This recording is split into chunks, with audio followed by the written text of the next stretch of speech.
Pemirsa Dinas Pertanian, Ketahanan Pangan dan Perikanan PKP Bangli mau usaha pisan antuk ngelimbahkan kewentenang pasar hewan kayu ambe ring Kecamatan Susun. Dios ngewewehin sarana panyokong Dinas PKP Taler Pacang ngerancanang pemargin bursa ternak.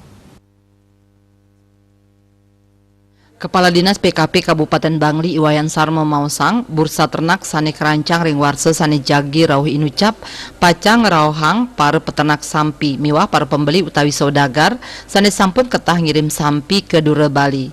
Antuk selanturnya maka kalih bagai inucap side ngelaksanayang transaksi ring rahina pasaran. Melarapan pemargin bursa ternak puniki, penawaran sane kompetitif side kakeniang. Sane kaaptiang side molihang arge beli sane deg-deg.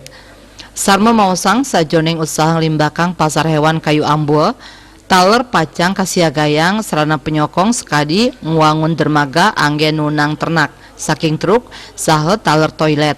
Tios punike dani sampun ngerancang penincapan perbe retribusi.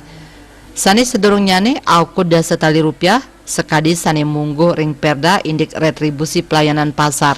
Anutin rancangan retribusi pacang ketincapang dados dimolas tali rupiah. Wilangan punike sampun anutin hasil kajian akademik. Kauningin rauh mangkin wenten penincapan transaksi ring pasar hewan kayu ambul. Ketahnyane ternak sampi masuk ring pasar hewan kayu ambul kantos 1 pitung dasa ukut rahina pasaran. Dewi Swasrina Bali Pos Nguningayang.